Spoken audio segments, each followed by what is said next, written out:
Le premier jour de la semaine, Marie-Madeleine se rend au tombeau de grand matin. C'était encore les ténèbres. Elle s'aperçoit que la pierre a été enlevée du tombeau. Elle court donc trouver Simon-Pierre et l'autre disciple, celui que Jésus aimait, Jean, et elle leur dit « On a enlevé le Seigneur de son tombeau, et nous ne savons pas où on l'a déposé !»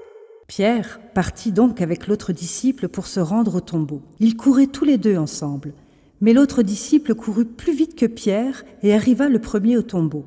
En se penchant, il s'aperçoit que les linges sont posés à plat. Cependant, il n'entre pas. Simon-Pierre, qui le suivait, arrive à son tour. Il entre dans le tombeau, il aperçoit les linges posés à plat, ainsi que le suaire qui avait entouré la tête de Jésus, non pas posé avec les linges, mais roulé à part à sa place. C'est alors qu'entra l'autre disciple, lui qui était arrivé le premier au tombeau. Il vit et il crut.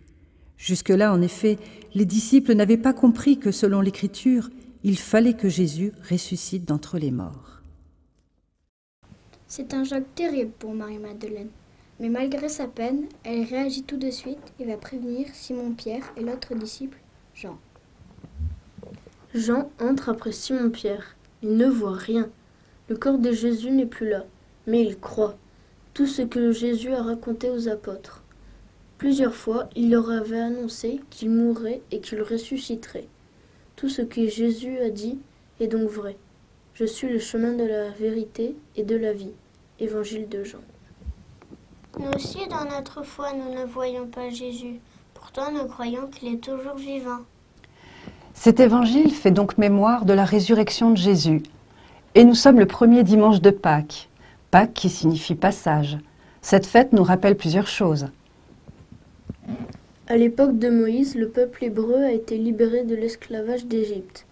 Il a passé la mer Rouge. Le Christ qui est passé de la mort à la vie. Des passages, il y en a beaucoup dans notre vie. On fait parfois la fête pour l'occasion. On passe de l'enfance à l'adolescence puis adulte. Parfois, on est appelé à des examens de passage.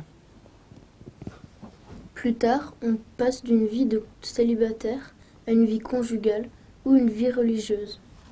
Plus tard encore, ce sera le passage de la vie active à la retraite. Puis, arrivé au terme de notre vie sur terre, ce sera le passage à la mort, qui marquera notre envol vers la maison du Père. Toute une vie pour se préparer à ce grand passage. Ainsi nous éclaire la fête de Pâques. Comme le peuple hébreu, libérons-nous de nos esclavages, de nos doutes, et soyons comme Jean, le disciple que Jésus aimait tant. C'est l'amour qui le fait courir plus vite que Simon-Pierre. C'est par cet amour qu'il croit à la bonne nouvelle de Jésus ressuscité.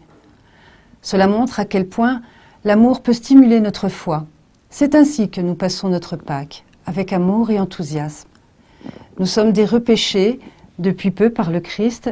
En effet, cette année a été marquée par le récent baptême des enfants, la communion de Robin et Louis, ainsi que sa profession de foi et ma confirmation. Il n'est jamais tard. Que la lumière de Pâques brille sur le monde entier. Heureuse Pâques à tous!